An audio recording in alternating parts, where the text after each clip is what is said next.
Welcome to the Worldly Show. Here with your host, Elizabeth, Sarah, Lauren, Spencer. And this season's episodes of Voices of the Worldly, featuring the Idiots Unleashed series. Backed by popular demand, these folks bring their own brand of hilarious and outrageous commentary. So please, sit back and enjoy the show. Welcome to the Worldly Show. You're here with your host, Elizabeth, Sarah, Lauren, Spencer, and brilliant broadcast technician, Mitzi Banks. And we are back this week with Rayhan, our premier social engineer from India. And once again, we are attempting to reach out and educate our audience and our panel members on the internet scams that are circulating around, specifically coming from India. So this week, we are going to attempt to call Wally. Let's listen in and see how well we do.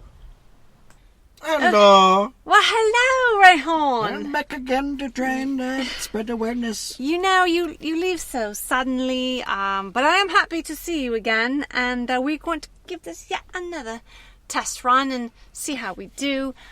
We do have another panel member that we can call, and we haven't actually spoken to this one for a while, so it'll be good to hear from him, and I'm sure he could utilize your services on educating him on the scams that are running around in India and are making their way to the US.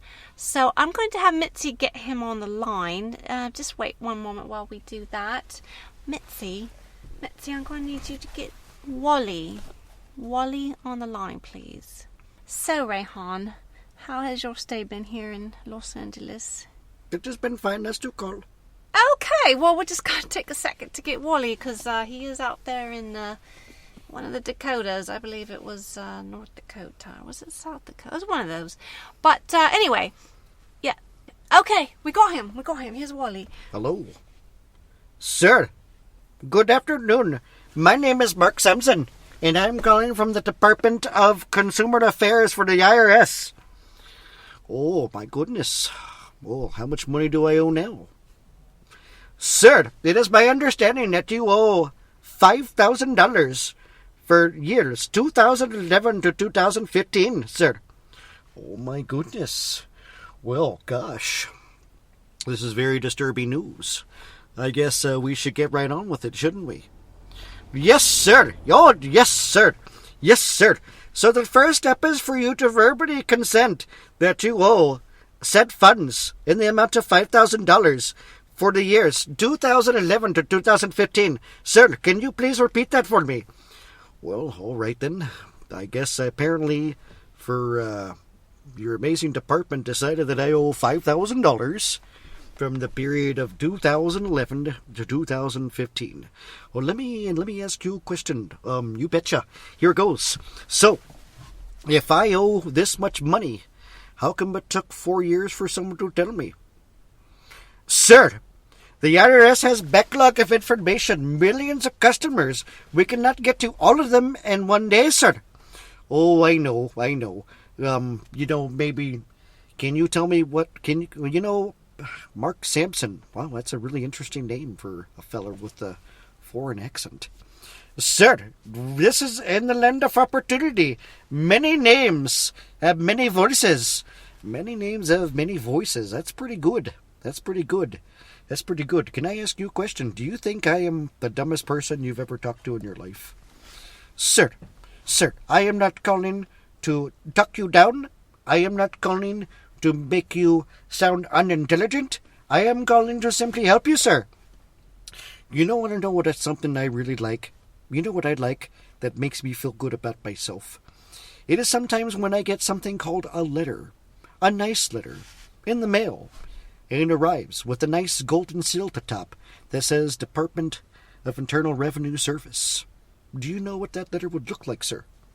Sir, yes I do, but time is of the essence. I do not have time, nor my department to send letters. We reach out directly to the customer so that we can help you alleviate the situation to make sure that you do not go to jail. Oh my goodness, is jail now is the threat. Oh my goodness. Let me ask you a question again. So if I were to go to jail, I would get a subpoena in the mail to appear before court, wouldn't I not? From the Treasury Department?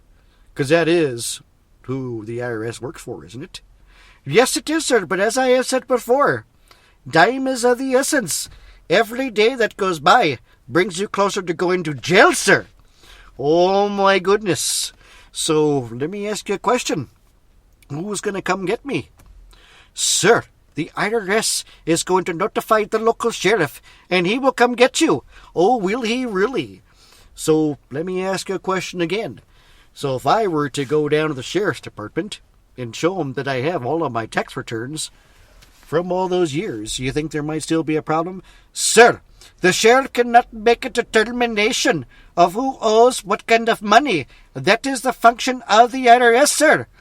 You sounds like you're reading off a cue card. If you're not, that's pretty good. You know, can I share a story with you? Sir, we do not have time. No, wait a second. You called me and took time out of my day. Hey, what's my last name, by the way? Sir, I know that your name is Wally because that is your name. That's correct, but do you have my last name? Because, you know, normally when smart people call, they will address you by your name. Usually they say last name. They'll say Mr. Snuffy Pants, or whatever the name might be. But you didn't do that, did you? Sir, I do not always have time to screen clients before I call. You know, that was a big mistake for you to say that, because that means that I'm not really all that important to you. So I guess I can just keep fucking the IRS out of money now, can't I? Because you don't even know my name. You're pretty silly, aren't you? You think the people from North Dakota are stupid, don't you? Sir, I don't think you understand what I'm trying to say. No, I understand completely what you're trying to say. I think that you're a phony, but I think that your name is you're not an American, because you don't even know what departments there are in the IRS, do you? Did you know that there actually is not a Department of Internal Consumer Affairs? What did you call it? Sir, the Department of Consumer Affairs for the IRS is a real department, sir. You know, I think that you're pretty funny. And if you ever come to these parts, I will gladly make a rice bowl and give you some tea. But until then, I would like you to go fuck yourself. Rayhan, what? That was Wally.